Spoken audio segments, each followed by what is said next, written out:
Buenos días a todos.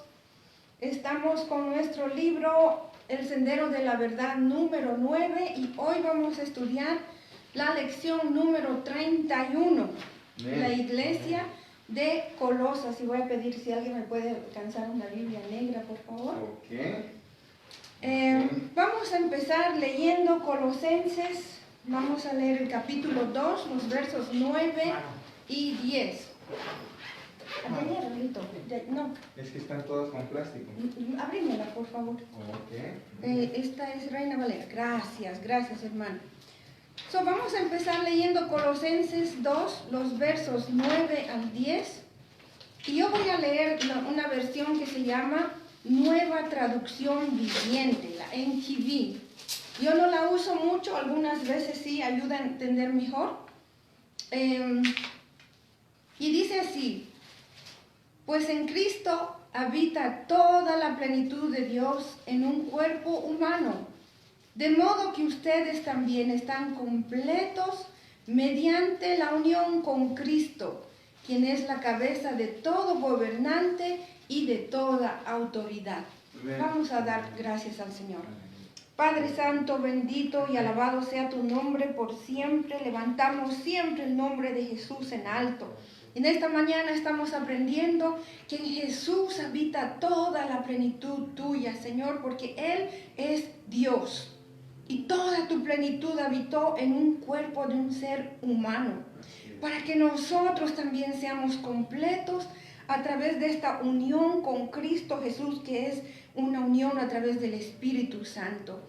Señor Jesús, te reconocemos verdaderamente como el gobernante de nuestra vida individualmente, como la cabeza de la iglesia, es tu cuerpo, Señor, y te reconocemos como Rey de Reyes y Señor de Señores, en el nombre de Jesucristo. Amén. Y amén. Bendito seas.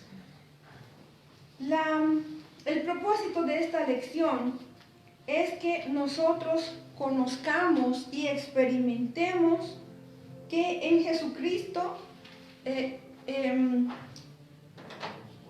estamos completos. Amén. En Jesucristo estamos completos. No Amén. nos hace falta Nada. nada. Mientras nos mantengamos unidos a Jesucristo, estaremos bien, mis hermanos, mis hermanas. Amén. Amén. Entonces, para empezar esta lección, quiero contarles un poquito acerca de la iglesia en Colosa. Colosa era una ciudad que estaba más o menos a 150 kilómetros de Éfeso, y esta ciudad era muy famosa por la ropa de lana que hacían. Hacían ropa muy fina y ropa de invierno de mucha calidad. Y esta carta fue escrita por el apóstol Pablo. Y más o menos la escribió en el año 60, o sea, 10 años antes que Jerusalén fuera destruido, 10 años antes de que los israelitas fueran una vez más esparcidos por todo el mundo. Más o menos 25 años después de la muerte de nuestro Señor Jesús. Y cuando Pablo escribió esta carta, él estaba en Roma, prisionero a causa del Evangelio de nuestro Señor Jesucristo. Y lo que podemos entender es que esta iglesia en Colosa fue fundada por un hermano que se llamaba Epafra. Epafra quiere decir simpático, o sea, de ser, no solo de ser atractivo, sino de un carácter muy agradable. Y Epafras era consiervo. Pablo lo llama compañero de prisiones, o sea, él también sufrió junto con Pablo, no solamente estar en la prisión, porque muchas veces en las prisiones los castigaban incluso físicamente. Y Pablo también describe a Epafras como siervo fiel. Amén. Mi hermano, mi hermana, si alguien tuviera que describirte a ti, ¿cómo te describirían? Tenemos que vivir una vida delante del Señor de manera que podamos ser como Epafras, que fue descrito como un hombre de Dios, compañero de prisiones, siervo fiel, servidor de Jesucristo, obviamente. Y Epafras, entendemos según esta carta, que lo fue a visitar a Roma y le dio un buen informe de la iglesia en Colosa. Nosotros, la iglesia del Nazareno, tenemos nuestra base en Kansas City. Y digamos que yo enviara a uno de ustedes a que vaya a Kansas City, ¿qué informe darían ustedes de la iglesia aquí en Eastside? Yo como pastora sí podría dar un buen informe. Yo sí lo mencionaría realmente, hermano Rogelio, cómo usted ha crecido, cómo usted ha avanzado. Usted está enseñando, tiene su propia página de YouTube y ese deseo de aprender más del Señor y de responder a lo que Dios quiere en su vida. Sí, yo tendría muy buen reporte, incluso de la iglesia en Effingham. Tenemos personas que están buscando terminar el discipulado y servir a Dios. No solamente individualmente, sino como familia. Así que damos gloria a Dios por lo que se está haciendo en esta área. Hay mucha lucha, pero eso se lo dejamos a Dios, porque esta es su iglesia, es la iglesia del Señor. Amén. Amén. Esta iglesia de Colosas estaba siendo atacada por la falsa enseñanza, falsa doctrina. Y hay una palabra que no la menciona el libro de Colosenses, Pablo no la menciona, se llama gnosticismo. Gnosticismo viene de la palabra en griego gnostis, que quiere decir conocer. O sea, el gnosticismo era una filosofía, no era una religión, era una filosofía, y en la que se habían mezclado muchas cosas. Quiero decirles un paréntesis, esto existió en el tiempo de Pablo. Imagínense en el primer siglo de nuestra era, y por mucho tiempo cesó totalmente de existir hasta que en 1950, más o menos en ese periodo, pues estudiosos se fueron a meter qué quería decir gnosticismo, qué era, qué aquí, qué allá, y lo revivieron el gnosticismo, que había desaparecido por más de 1000 años, tal vez 1500 años había desaparecido, pero ahora lo tenemos en medio nuestro otra vez. Y es que habían maestros, falsos maestros, que se habían infiltrado dentro de la iglesia. Y esto todavía ocurre, que se meten a las iglesias personas con ideas erradas y piensan que ellos pueden mezclar esto con la palabra de Dios. Esto se llama sincretismo religioso. Sincretismo quiere decir mezclar muchas cosas, especialmente a nivel de enseñanza. Tenemos que entender que esta iglesia en Colosa tenían personas griegas, tenían personas judías, y entre estas personas habían incluso traído ideas de la India, de Buda. Buda vivió mucho antes que Jesús, no recuerdo cuántos siglos antes de Jesús. Entonces habían mezclado filosofías de la India, habían mezclado astrología y conocimiento puramente humano. Así es. Entonces, eso es mucho de lo que era el gnosticismo, que se los voy a seguir explicando. En la India, el budismo, que Buda mismo era un gran maestro de su religión, obviamente, ellos enseñan que el conocimiento salva y libera. Es verdad que es importante conocer, es importante tener una educación, pero definitivamente la educación, el conocimiento no puede salvar a nadie. Así es.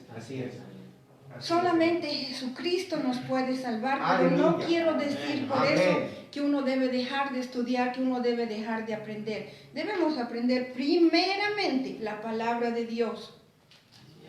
Amén. Y todo lo que aprendamos lo vamos a siempre considerar a la luz de la palabra de Dios. Amén. No según sus ideas, no según quién sea usted.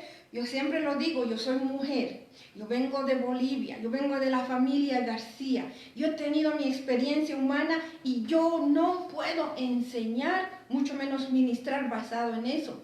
Toda mi experiencia, todo lo que sé, lo que soy, lo baso en la Escritura, Amén. en la palabra de Amén. Dios, a Amén. la luz de la palabra de Dios, con la ayuda del Espíritu Santo. No hay otra mejor manera de enseñar o de vivir la vida uno mismo. Amén. Entonces, para estas religiones, para el gnosticismo, las religiones de la India, es para ellos muy importante hablar acerca del conocimiento, pero este es un conocimiento puramente humano.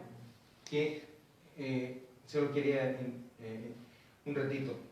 Los griegos también tenían un gran amor tras El el conocimiento. conocimiento. ¿Eso se parece mucho? ¿O Sí, es sí, diferente? claro, porque es una mezcla.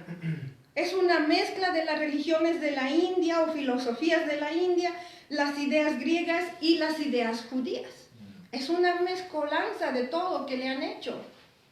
Entonces, ¿Esos son los gnósticos? sí. Ujú. Y hoy en día el gnosticismo obviamente ya tiene mezclado el cristianismo, porque ahora obviamente muchas personas son conocedoras de la palabra de Dios y de la obra de Jesús, pero no tienen a Jesucristo entronado en sus corazones. Así es. De ahí es que salen todas estas ideas equivocadas. La peor cosa del gnosticismo es que ellos niegan que Jesucristo haya vivido su ministerio y su muerte en un cuerpo real. Ese es uno de los grandes peligros de la falsedad de esta filosofía. Ellos dicen que cuando Jesús fue bautizado, el Espíritu Santo tomó control de esa persona y Jesús ya no era la persona que nació años antes y estuvo tomando ese cuerpo hasta el momento en el que resucitó y ahí otra vez Jesús apareció en un cuerpo humano. O sea, están queriendo decir que Jesús verdaderamente no experimentó nada de lo que fue su ministerio, ni su muerte, ni su resurrección. Que es una, perdónenme, esto es una porquería. Bien dicho, bien dicho. Esta es una cosa totalmente satánica. Y los seres humanos se tragan esa porquería y la enseñan. Entonces, Colosenses 2, 9 y 10, que acabamos de leerlo al principio de esta lección, dice que en Cristo habita toda la plenitud de Dios en un cuerpo humano. Amén. Pablo se los está diciendo claramente, no hay tal cosa del gnosticismo. Y en mi versión dice que porque en él habita corporalmente toda la plenitud de la deidad. Ujú, Amén. exacto. Aleluya. Y en el gnosticismo también ellos dicen que todo lo que es materia, todo lo que tocamos y vemos y oímos es malo. ¿Por qué es malo? Porque es temporal, va a pasar. Un día va a dejar de existir, se va a echar a perder, se va a corromper, se va a podrir, se va a destruir, se va a romper, en fin. Por eso todo lo material dice es malo, no sirve de nada. Solo lo espiritual es bueno. Y ellos dicen que el pecado que cometemos con nuestros cuerpos no es nada. No significa nada porque ese cuerpo se va a corromper, se va a dejar de existir. Así que el pecado que cometemos con el cuerpo no significa nada. Lo único que vale es el espíritu. Y no es el espíritu del Espíritu Santo, sino el espíritu humano. ¿Ok? Eso es lo que ellos piensan, pero está equivocado. Y nosotros tenemos esto que se llama la Biblia. Amén. ¿Cuántos creen que lo que dice la Biblia es verdad? Aleluya. Bendito sea el Señor. Amén. Yo creo que todos mis amigos, amigas, hermanos, hermanas que nos siguen estarían de acuerdo de que la verdad, toda la verdad en cuanto a cualquier tema que usted pueda imaginarse está aquí en la Biblia. La Biblia fue escrita hace miles de años, pero todavía aplica a nuestra vida actual. La Biblia es la fuente de toda la verdad, no solo para nosotros los creyentes, sino para todo ser humano hasta el momento que Jesucristo llegue. Entonces se habrá cumplido toda la palabra de Dios. Hay un predicador que dice que la Biblia está más actualizada que el periódico de mañana. Exacto, muy correcto, muy correcto. Entonces, esta es la introducción de esta lección en la que Pablo trata de combatir este error en esta carta a los colosenses. Y lo primero que trata de hacer Pablo para combatir estos errores es demostrar que Jesús es Dios. Si usted lee la palabra de Dios, si usted lee especialmente el Nuevo Testamento, obviamente, usted va a encontrar muchas escrituras que dicen que sí, Jesucristo es Dios. Lo segundo que hace es enfatizar la sabiduría y el reino de Dios en la persona de nuestro Señor Jesucristo, y hablando de Él como ser humano y como Dios. Y también Pablo trata de demostrar la supremacía de Jesucristo en todo y en todos. Amén. Amén. Colosenses 1:15. Por un momento. Jesucristo, dice Él es la imagen, pero se trata de Jesucristo. Es la imagen del Dios invisible, Amén. el primogénito de toda creación. Bendito sea nuestro Señor Jesús. Vamos a hablar un poquito acerca de la iglesia en Colosas. Según la Biblia, el mundo está dividido en dos. Un grupo son los judíos y el otro grupo son los no judíos, que los conocemos como gentiles. Entonces, la iglesia de Colosas, la mayoría eran gentiles, muy pocos judíos. Y es así como Pablo les habla a los hermanos que no eran judíos en Colosenses 1, 21 al 22, y después vamos a saltar al verso 27. Y a ustedes también, que eran en otro tiempo extraños y enemigos en su mente, haciendo malas obras, ahora los ha reconciliado, o sea, Jesucristo los ha reconciliado en su cuerpo de carne, por medio de la muerte, para presentarlos santos y sin mancha e irreprensibles delante de Él. Vamos a saltar al verso 27. Qué linda su Biblia, se notan muy bien los números.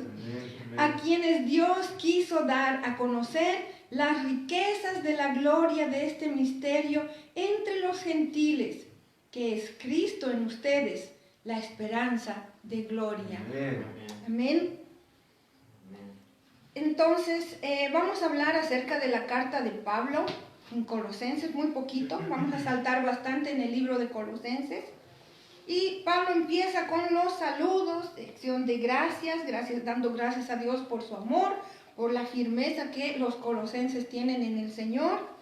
Y les dice que Pablo ora sin cesar por ellos, pidiendo fortaleza, pidiendo sabiduría. Esa es nuestra oración también por todos nuestros hermanos, hermanas en la iglesia, tanto en Eastside como en Effingham. Yes.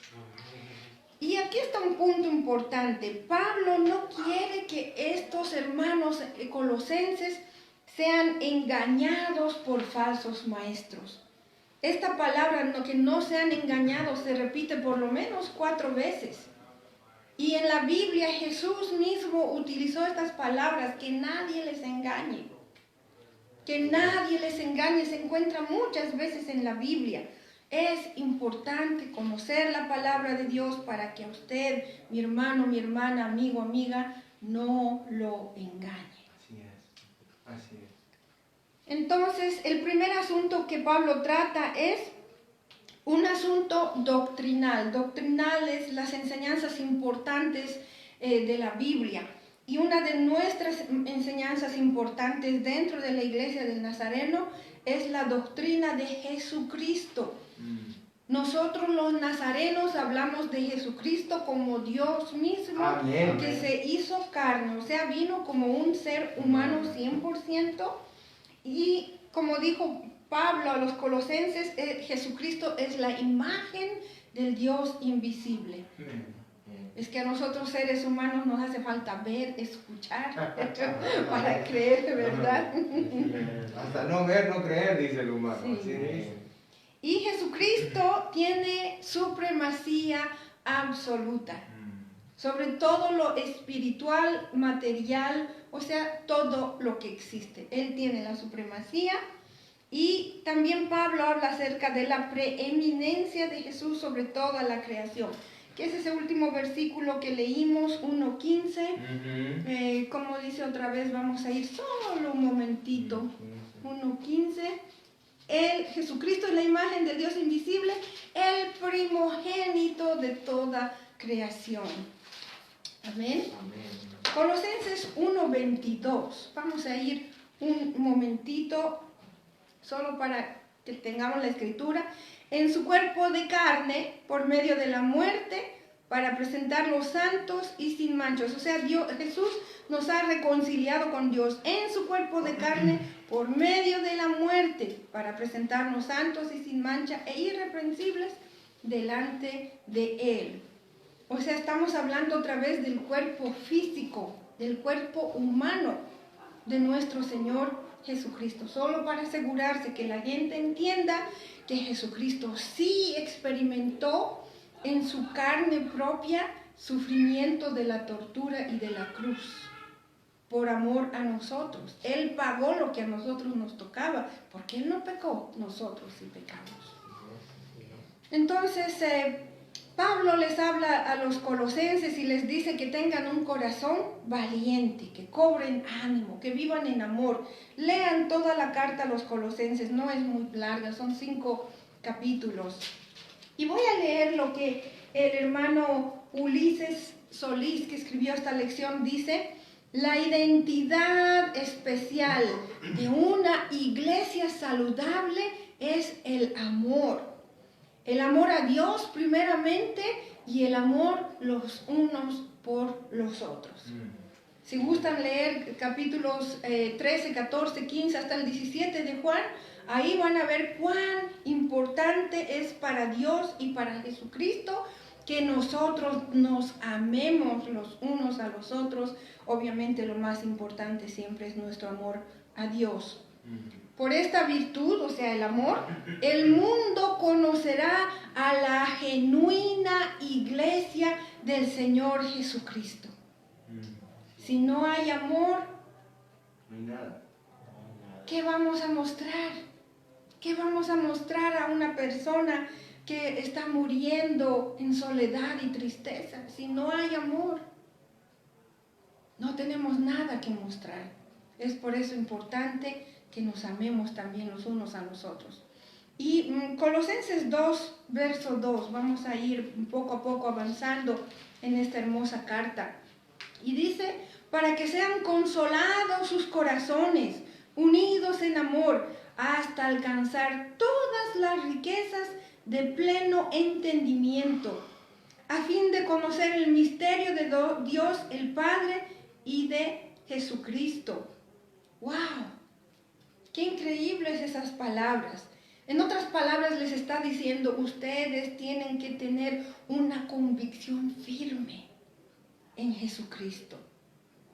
Les dice también: anden en Cristo, edifíquense en Cristo y profundicen sus raíces de conocimiento en Cristo y en su palabra. Vamos a leer Colosenses 2, los versos 6 y 7 nada más. Por lo tanto, de la manera que han recibido al Señor Jesucristo, anden en Él. Anden en Jesús. En otras palabras, si yo estoy andando con una persona, voy a estar hablando con esta persona, voy a estar escuchando lo que esta persona me dice, voy a estar aprendiendo de lo que esta persona me enseña, voy a estar experimentando lo que esta persona, obviamente estamos hablando de Jesucristo, quiere que yo experimente. Eso quiere decir andar en Jesucristo. Amén. Amén.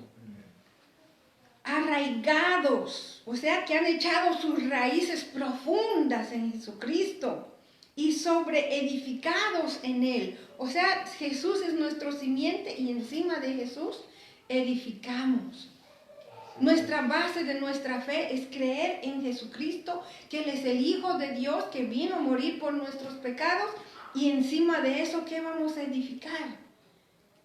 El resto de las doctrinas y enseñanzas. Y dice: confirmados en la fe, así como han sido enseñados, abundando en acciones de gracias. Voy a leer una vez más lo que dice el hermano Eliseo, el pastor Eliseo Solís. Solo el Señor Jesús es fuente de vida y fortaleza para el creyente. Amén. Ante todas las doctrinas erradas que existen hoy. Hay mucho error en nuestro mundo. No solo error en las noticias, pero hay error también en las iglesias. Debemos de tener mucho cuidado. La carta de Pablo es una carta de esperanza y de paz para todo aquel que cree en Jesucristo. Muestra que nos convertimos en herederos de su reino. También esta carta de Pablo demuestra que somos reconciliados con Dios a través de la muerte de Jesucristo. Y lo vamos a leer brevemente. Vamos a ir al capítulo 1, el verso 20, que dice... ¿Cómo no? Verso 20. Colosenses 1:20. 1:20. Dice, y por medio de él reconciliar consigo todas las cosas, tanto las que están en la tierra como las que están en el cielo, haciendo la paz mediante la sangre que derramó en la cruz. Amén. Amén. Amén. También Pablo enfatiza que pongamos nuestra mente en las cosas de arriba, las cosas que están en el cielo. ¿Qué está en el cielo? Nuestro Dios Padre, Amén, nuestro amén. Señor Jesucristo. Amén, sí. Colosenses capítulo 4, del versos 2 al 6, yo se los voy a decir brevemente. Dice, habla acerca de vivir una vida en oración. Dice también que debemos aprovechar toda oportunidad para dar testimonio de nuestro Señor Jesucristo. Y tenemos que actuar, tenemos que comportarnos de una manera sabia delante de las personas de afuera. O sea, las personas que no están en la iglesia, las personas que no conocen todavía de nuestro Señor Jesucristo. Y así damos testimonio. ¿Está funcionando ese reloj? Sí. Ok. Vamos a hablar algunas cosas del fundamento, algunos fundamentos bíblicos de la sana doctrina.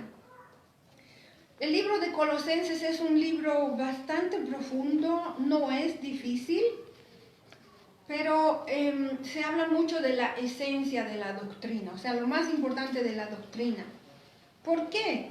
Porque habían falsos maestros que querían añadir enseñanza falsa, doctrina falsa a lo que era la enseñanza que ya existía de nuestro Señor Jesucristo. ¿Qué es sana doctrina? Yo tuve que buscarlo. Y también el pastor Ulises Solís lo dice. La sana doctrina son los fundamentos correctos y verdaderos que vienen de la verdad que está escrita en la Biblia. Se los voy a volver a leer. La sana doctrina son los fundamentos correctos y verdaderos que vienen de la verdad que está escrita en la Biblia. Creo que está bastante fácil de entender. El pastor Solís dice, estos fundamentos no se venden. No se ceden, no ceden ante nada ni ante nadie. ¿Por qué hemos permitido la doctrina errada en muchas iglesias? Porque hemos dado lugar, hemos cedido territorio a Satanás dentro de la iglesia. Es por eso que debemos mantenernos firmes en la sana doctrina. Solo por dar un ejemplo, una de las importantes doctrinas de las que hablamos hace un momento es que Jesús es Dios. Eso, ahí sí que eso yo no lo voy a cambiar jamás. Esto no se puede vender. O sea, por quererme hacer agradable a una persona que no cree en Jesucristo, dejar de hablar de Jesús, dejar de mencionar el nombre de Jesús. Eso no debemos de hacerlo. No en la iglesia de Jesucristo y como cristianos, no, en ningún lugar. No, yo no. Quería hacerte una pregunta, pastora. En los evangelios, Jesucristo mismo dice, yo y el Padre somos uno. Exacto. O sea, hay muchos evangelios que te dicen que Jesús está identificándose que Él y el Padre son uno. Entonces, ¿cómo es que hay gente que puede refutar que Jesús no sea Dios mismo? O sea, en otras palabras, si no hemos leído, nos engañan. Pero lo que te quiero decir es, si nos vienen con ese cuento, con esa narrativa, uno directamente les lleva a los evangelios, ¿no? Claro que sí, por eso es que es muy importante conocer la Biblia, porque en este momento yo podría llevarle a Juan, al libro de Juan, el capítulo 13, si no me equivoco, ahí habla acerca de quién es Jesús. Como tú dices, Jesús y el Padre son uno. Amén. En fin, al principio de muchas de las cartas de Pablo, él dice Jesús y que si fuéramos alguna carta que ahorita, bueno, vamos a buscarlo en otro momento. Sí. Pero Pablo es bastante el que menciona a Jesús como Dios. Amén. Entonces, conocer la palabra de Dios nos va a ayudar a poder dar una respuesta apropiada. ¿Por qué estas personas enseñan así? No sé. O sea, están equivocados, ellos están errados, están siendo influenciados por Satanás para meter doctrina errada. Okay. Y en este mundo, preparación para el anticristo es no hablar de Jesucristo, para que el mundo esté preparado para el anticristo. Y tengan mucho cuidado con la palabra Dios. Hay muchas personas, muchas religiones que hablan de Dios y Dios y Dios, doy gracias a Dios y cosas. Tengan mucho cuidado porque no se están refiriendo al Dios verdadero. Puede ser un Dios falso. Se están refiriendo a su propio Dios y es por eso que no quieren que se mencione el nombre de Jesús. ¿Okay? También en Colosenses 2:8, vamos a leer nada más esto.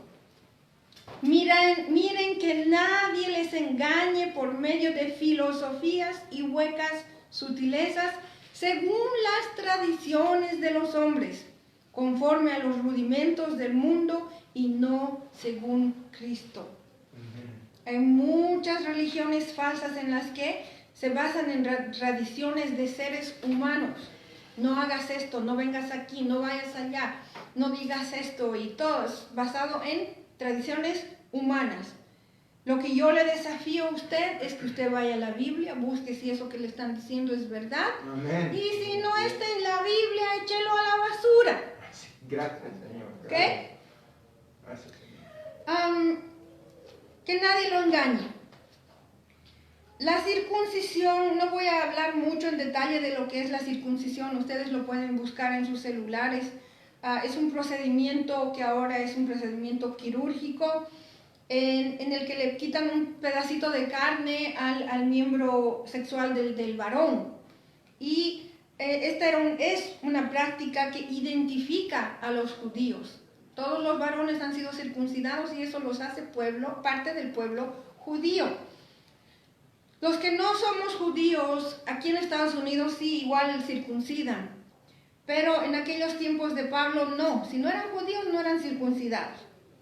Entonces Pablo les habla porque viene un grupo, todos los hombres tienen que circuncidarse, querían circuncidar a los que no eran judíos. Entonces Pablo les explica esto y les dice, nosotros hemos sido ya circuncidados en Cristo. ¿Qué es la circuncisión en Cristo? Es la circuncisión espiritual en la que Jesucristo en nosotros quita esa carne pecaminosa. Amén. Eso es la verdadera circuncisión. Esa naturaleza pecaminosa es solamente Jesucristo que puede quitarla. Vamos a leer un momento Colosenses 2, los versos 11 al 14. Creo que estamos todavía bien con el tiempo, ¿verdad? Sí. En Jesucristo también fueron circuncidados con circuncisión no hecha a mano, al echar de ustedes el cuerpo pecaminoso carnal, en la circuncisión de Cristo, sepultados con Él en el bautismo, en el cual fueron también resucitados con Él, mediante la fe en el poder de Dios que le levantó de los muertos.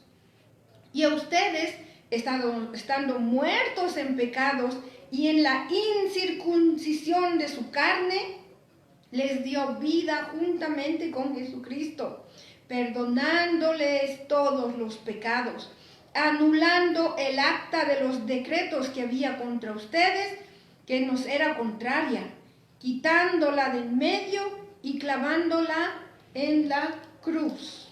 Amén. Qué palabra más poderosa. Colosenses capítulo 2, versos 11 al 14. Parte de esta doctrina falsa del gnosticismo, que no lo hablé anteriormente, existía una práctica que se llama ascetismo.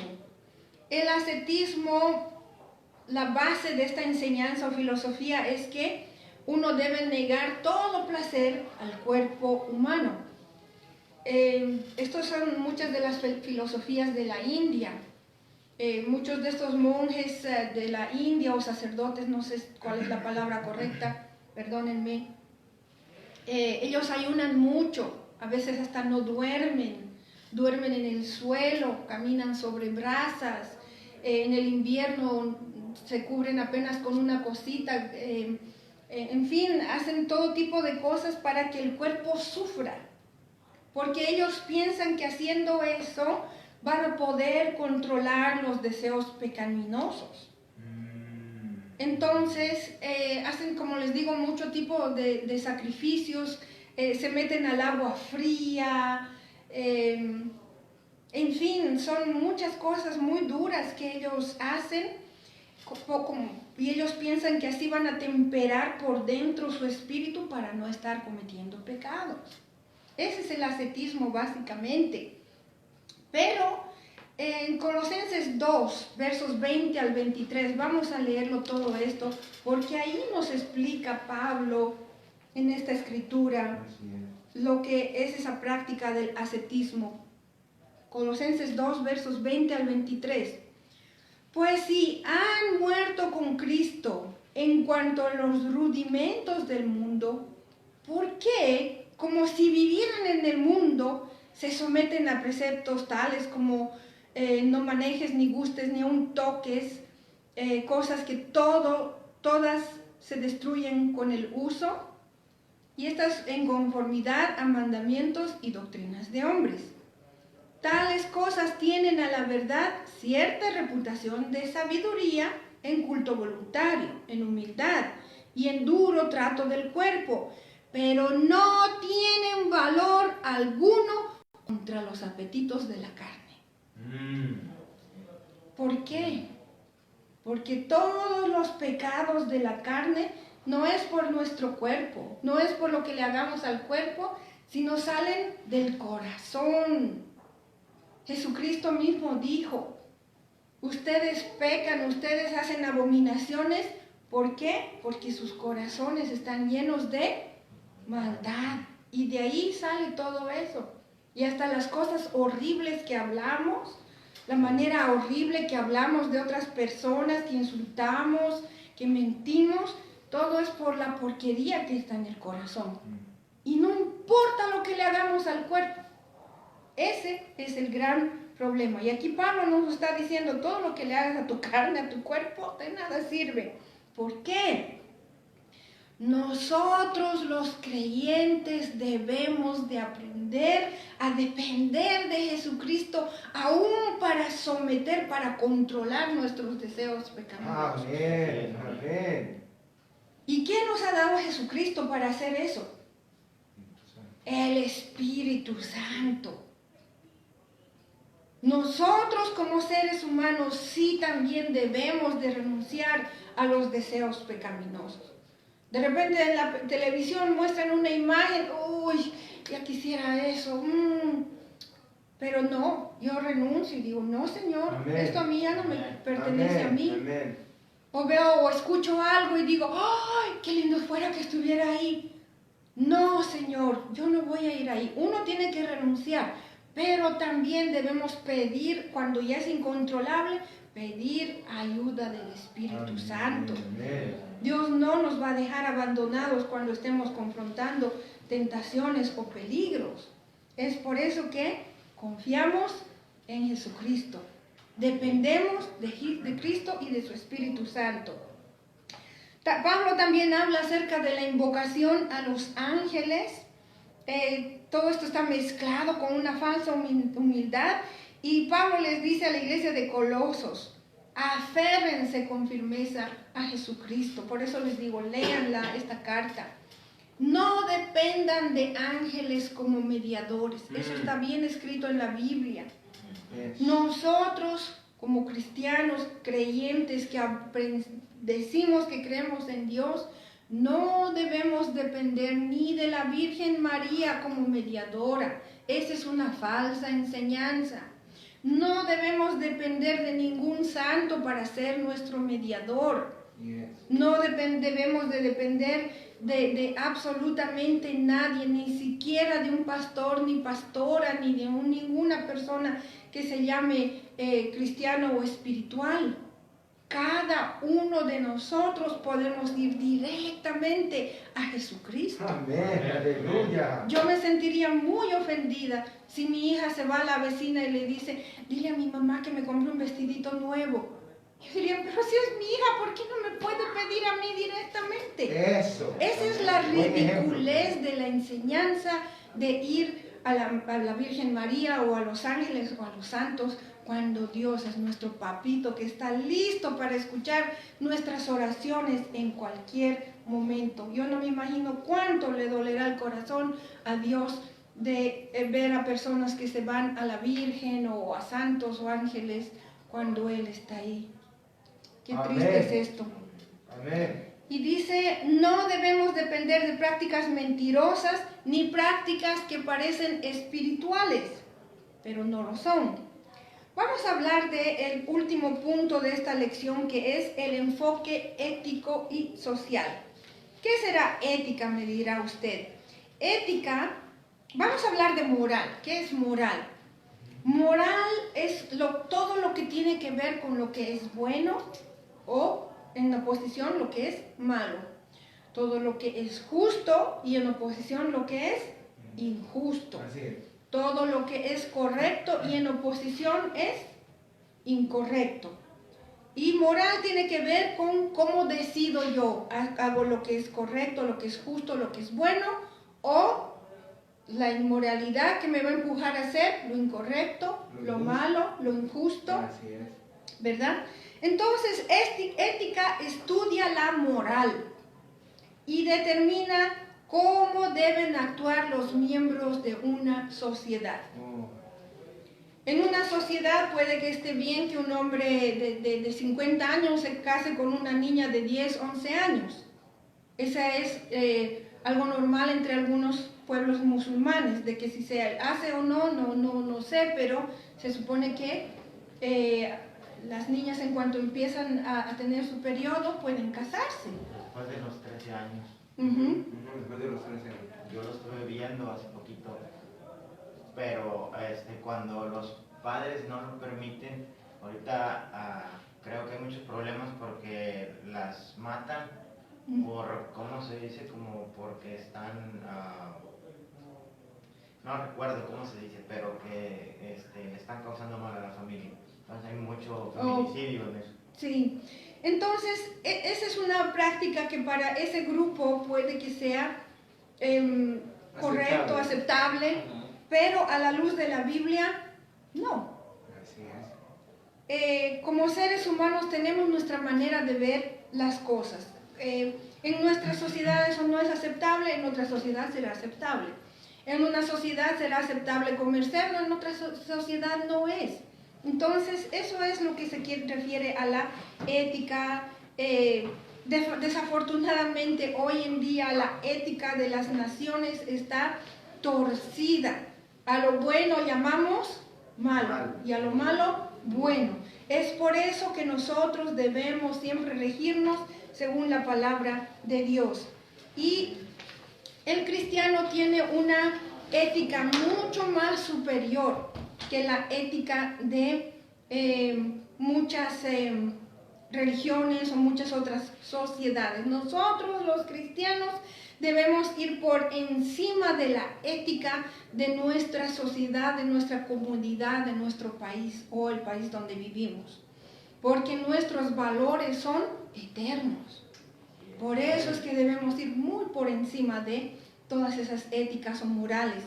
Nosotros los cristianos debemos vivir un estilo de vida diferente. Y vamos a ir solo por un momento, Colosenses 3, los versos 1 al 4.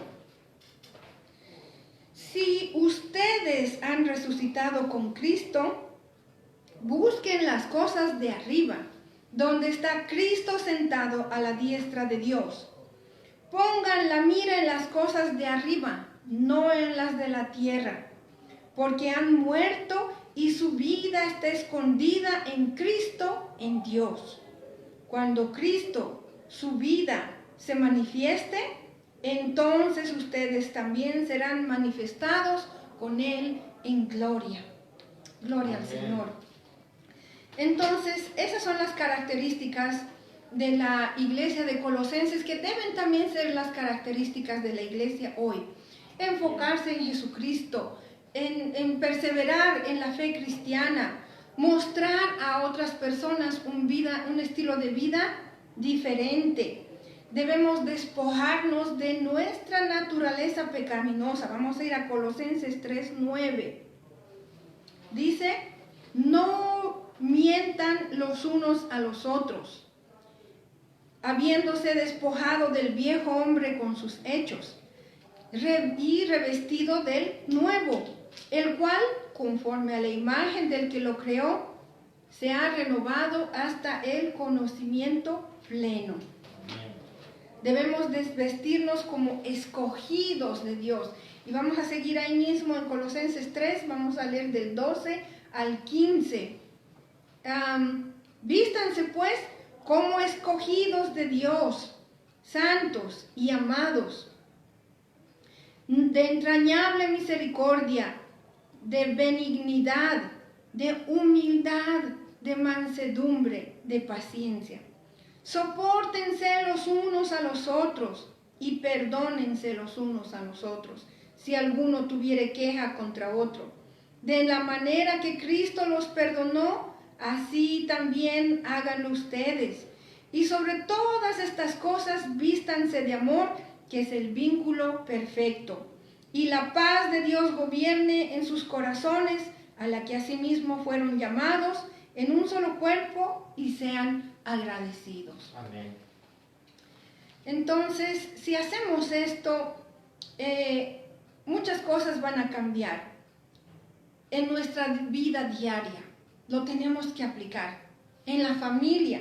Si hacemos esto, las relaciones en la familia van a cambiar. Va a haber más amor, va a haber respeto y va a haber orden en el hogar. Si aplicamos esto, las relaciones en el trabajo también van a cambiar. Los patrones, los jefes van a ser más justos y más compasivos. Y el trabajador también va a ser más responsable, va a ser más respetuoso. Para concluir, hermanos, hermanas, en todos los tiempos existirán falsos maestros, falsos profetas que quieran engañar y confundir. Yo creo que en lo que se acerca en los últimos tiempos, se acerca la venida de Jesucristo, estos falsos maestros, falsos profetas están aumentando. Pablo le dijo a la iglesia en Colosas que ellos deben vivir una vida consagrada a Dios y que ellos deben conocer el Evangelio de Dios. Nosotros, hermanos, hermanas, tengamos cuidado, no nos dejemos engañar, ni tampoco nos dejemos confundir. Amén. Amén. Dios los bendiga grandemente.